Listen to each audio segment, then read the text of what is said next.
Yeah, so there are those people who, when you have something hanging out of your nose, don't say anything. Then there are those people who let you know right away. We tend to like those people. Then there are those people who wait till the podcast is done recording and everyone's leaving the room to let you know you have something hanging out of your nose and to point out that they're one of those people who would want to want to be known themselves before letting you know. And that's the kind of man that Bobby Dart, who recording our podcast, is the third option. I'll let you know later. He's nodding. He's nodding. No, that happened with when we were recording Rama, our podcast on community with Zamira. I will only say that she didn't say anything at all. Wow. So whatever that says about Reverend Zamira and her authenticity. Yes, and it could have been an illusory thing coming out of the nose. But anyways, I'm so grateful today to hang out for a little bit with Rama Newton. He's the newest assistant minister on our staff here at Mile High Church. He is not new to Mile High. He's been attending here a very long time. Has been on our staff as our production director. But I'm so excited to have you on our ministerial team, Rama. You bring an awareness of spiritual practice. You have great knowledge about body, physical wisdom. You care about sacred space. And I think you deeply care about what's our initiative here at Mile High, which we've been recording podcasts about this year, this idea of community and healing in community. Yeah. And the question I've been asking all of our ministers as we've been conversing besides welcome is, about the relationship between your call to ministry and this thing called community, what it means to you and why it's, called you to choose, a wonderful but sometimes challenging career too. Yeah, that's great. It's great to be here. It's great to consider all of these things and to participate. And yeah, community is, we're humans. So community is such a human aspect, component of who and what we are. So being a part of community is crucial, I think, in so many ways. And we see that with the things like isolation and all that comes, the cascade that comes from being isolated, from being alone, how that affects us mentally, physically, emotionally, spiritually, all the things.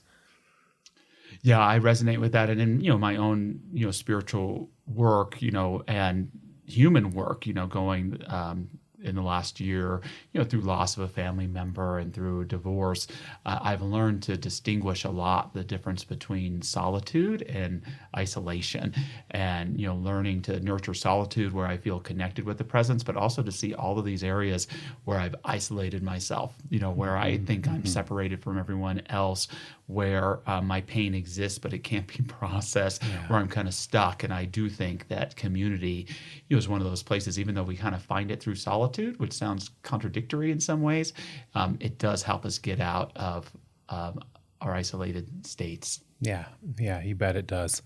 The community, my background is so varied with all of the different studies that I've done, and one of them being TRE, traumatic trauma release exercises.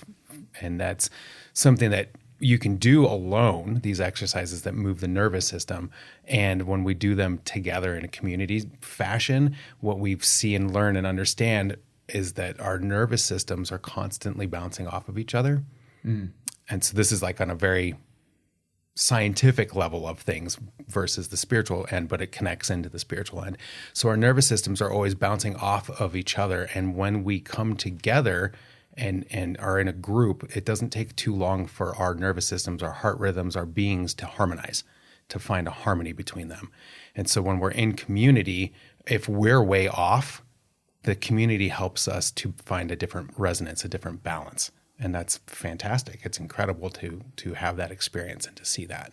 I love that. And I remember someone sharing with me, I don't know if it's true, but it spoke to the natural environment. And if you were, sleeping next to the ocean for a long period of time, that your heart rhythms and breath might even start to model, the rhythm of the waves of the ocean and the tide. And I always loved that idea, whether it's scientifically accurate or not. But I do think there's something about what you're saying in community. And, in your own spiritual path, was that something that led you to do what you're doing now, that experience?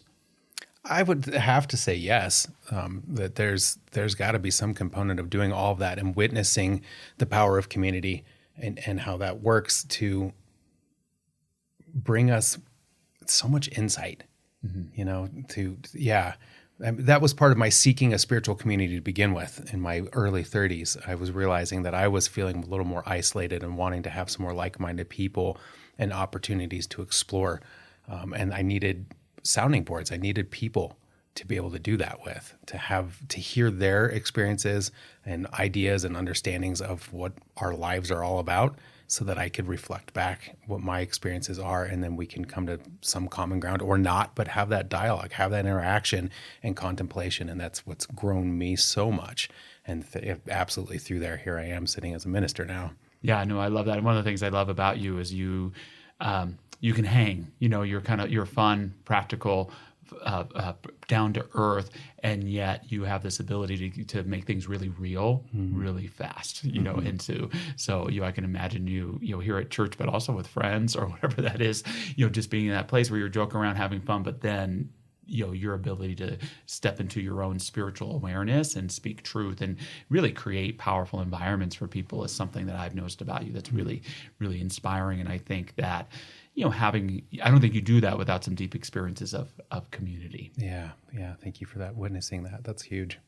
Now, your name is Rama, and I've lived quite a while, and I can't count on one hand how many Ramas I know. Do you mind, telling me a little bit about how you got your name, what it means to you, Sure. and a little bit about communities that you may have grown up in? I heard what you said about the early 30s, so in a sense, you may have exited from a lot of the communities of your youth. But I'm sure I know everyone wants to know a little bit more about you as well. Sure, thank you. I can count on one finger the number of Ramas that I know, and outside of myself, I've met one other, and it took 23 years before I met another Rama. So that it's a unique one here, anyway. It is. So my namesake comes from Hinduism. And my parents in their varied lives met on a hippie commune in Lyons, Colorado. And at that time, Baba Muktananda was making his way around the United States, sharing the wisdom of Hinduism, and they fell in love with it. And through their studies and practices, that's where, as they were building their family, our names came from. So my brother's got this elaborate long name that has been shortened since then. And then my sister's name was a little shorter, and then they got to me and it was just Rama. So it's kind of fun to watch that progression. Things got edited down over time. They did. And so part of that experience for me, when I was really young, I got to spend, I think it was about 6 months in an ashram in the Bay Area.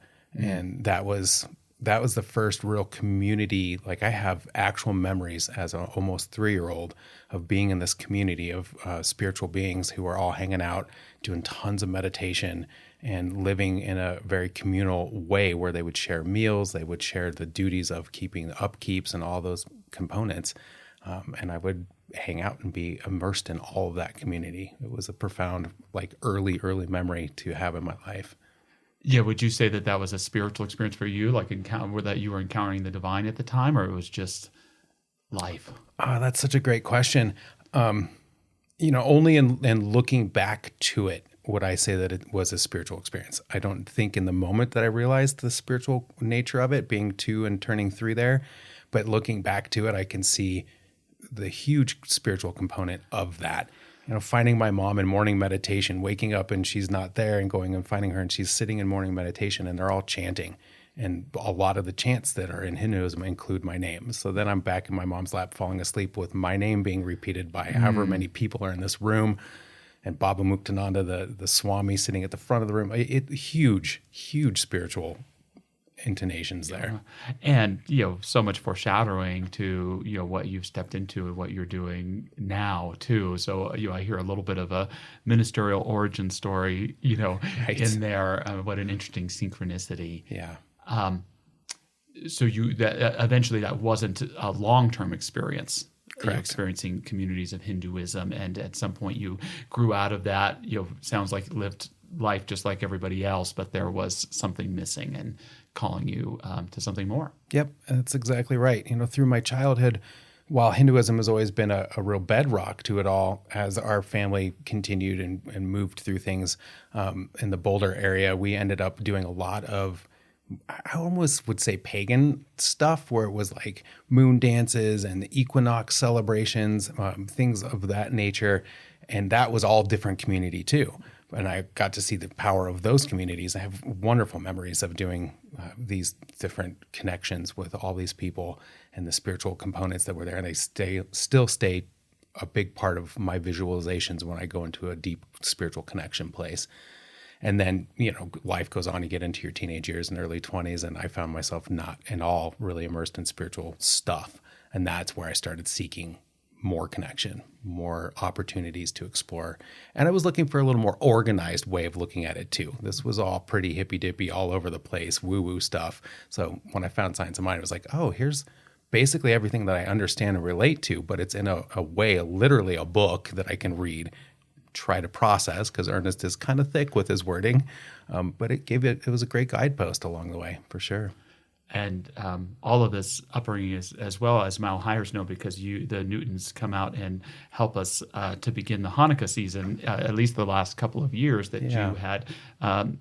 Judaism is an important part of your spirituality growing up too. It sure is. Yeah. My mom is Jewish through and through. She actually did 23andMe years back, and she's like 99.9% Ashkenazi Jew.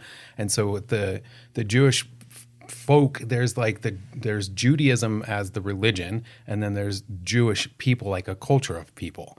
And so it's a both and that carries down through the mother. And my mom was raised pretty Jewish, had a lot of the pieces, but she wasn't like Orthodox. She wasn't hardcore in it. So then as she continued her life, she found that there was still a lot of value in those holidays and traditions and rituals that come through Judaism. So she would share those with us as I was growing up. And they were just really rich. So much content in it and community, now that I think about it. Like a Passover Seder is all about having many people at your table and expressing and experiencing the story of what the Seder was, and learning those pieces and doing it in a way that's not just hearing about it or talking about it, but then there's songs and there's rituals to the whole aspect of it as well that I've always enjoyed a lot. So it's still a big part of my life. And it sounds like all of the multiculturalism, hippy-dippy, as you use the term, that it didn't create an identity crisis for you, that it more helped you kind of clarify who you were over time, or it's like you got a little bit of taste of everything and you had to find your own way eventually. Yeah, I'd say all of the above. What I realized, and that was part of my coming into Science of Mind, was this idea of the golden thread that goes through it all. And that's where I was seeing it through the Judaism that I had, these more pagan, more woo-woo componentries of it, the Hinduism, and my dad were being raised Catholic, so I had sprinklings of Christianity, Catholicism in there. It was like there's so much more commonality through it all. And what are the parts that really resonate with me, that I identify with and I can hold truth to so that my faith can grow? That was what all those gave me. And then as I found Science of Mind, it was a handbook to really look at how does that apply and how can I put some practice in place that really continues to work for me. Mm-hmm. That's awesome. And that's a courageous spiritual path too, to find those things and to stick with it and grow with it, and all those different areas. For people listening who maybe have had experiences like both of us have had in isolation, what's your advice to them, whether it's getting involved at a place like Mile High or somewhere else? Yeah, I think that it's really crucial. I think that community is just a really important component of who we are and how we heal, grow, learn, and be. I think about this kind of massive surge of like yoga studios that we see across the United States, and how that is serving in some ways a really spiritual component. And part of that, of course, is the community. You become a part of the community of people who do yoga, and those practices of your body movement that become a spiritual practice as well. And a good yoga studio is going to involve some of the yogic teachings in there too. And even if they don't, you're spending time with your own body and being and listening to it in deep ways that reveal so much. And then you're doing that with a community, and you have the opportunity to share with somebody else what that experience was and what their experience was, and you grow from that. Yeah. I love that. And for me, community was always about, I had to trick myself because I think I had big ego, and the joke that I make sometimes, but there was truth to it, is if I didn't go to, if I wasn't a minister, I want to go to church. there was something about, okay, I've got to be there to be in service of people. I love helping people. But as I look back on my life, deep down, what I needed was to know what I valued and what I cared about. And community gave that to me. It wasn't so much being alone. It was getting to know people who thought differently or who were, 80 years older than me or whatever it was. There was something really cool. And yet I think it demands for people the humility to step out of the know-it-allness that we build for ourselves in isolation to actually separate us from folks, to get engaged and to say, yeah, I need to take this class. Yes, I need to go to yoga every day. I do need to read a book, and it is good to talk about ideas with different people. It's a very enriching thing. Yeah, you bet. It helps us to see our blind spots. It helps us to acknowledge our biases when we don't even know that we have them. All of a sudden, it's like, oh, there is an alternative to that. There's a different way to conceive or perceive those pieces. It's really important. And it's important to, it takes work even in community to move out of isolation. We can sit, especially a place like Mile High where it's so big, we can find ourselves here and present, yet still isolated in the room, in the class, in any of those pieces, depending on how we're willing to allow ourselves to open and share, be vulnerable, express, receive. It takes work. Yeah, and I love that point that isolation isn't a state of one's environment. It's a state of consciousness that we get caught up in, and we can be in the most crowded place in the world and feel more isolated. And in fact, that's true. Yeah. How, because we all love your family here, it sounds like your spiritual path was somewhat aligned with you, co-creating this beautiful family that you have together. Is that true? I would say 100%. I mean, a huge piece of me being here is my wife. Finding Mile High, finding Science of Mind. She was involved deeply and was really aware that as we started our relationship that she needed a partner who was willing to do the spiritual work too. And that was a jumping off point for me to really move into more. And so then as we developed and started growing our family, it just made 100% sense to be in this community that is super supportive of all the different explorations and ways to nurture and grow, not just a family and the little beings that you're growing, but to do that in a way that is still very heart-centric so that we can be great parents and also have the hard times too, and know that we're still great parents even though there's the tough stuff there. Ooh, I'm still learning that lesson. Yeah. That's good. I'm glad you guys have each other on that path. Thank you so much for your time today, Rama. I have one last question for you. Is there anything hanging out of my nose? Way to bring that back. Nope, you're clean. Okay. How about me? Good. No, you're clear as well. Okay. Thanks, Rama, for being here, Healing in Community. Just lastly, you've got your first official accredited class that you're teaching. Will you tell us what it is and how you feeling about it? Yeah, I'm really excited to be stepping in. I've been seeing myself as a teacher for a very long time. So this opportunity to step into teaching is just fabulous. So this is I think the title of the class is The Art and Science of Spiritual Mind Treatment. And as complex as that is, it's about prayer. This is a class about prayer. How do we pray? There is no right or wrong way to do it. There's some steps and some pieces that we like to look at in Science of Mind as the way to do this, and we will investigate those. And it's really about finding your own power in the words that you speak and how you express them so you can help affirm and grow the life that you're looking for. Fantastic. That's going to be great. Thank you so much for your time, Rama. It's a pleasure to be here.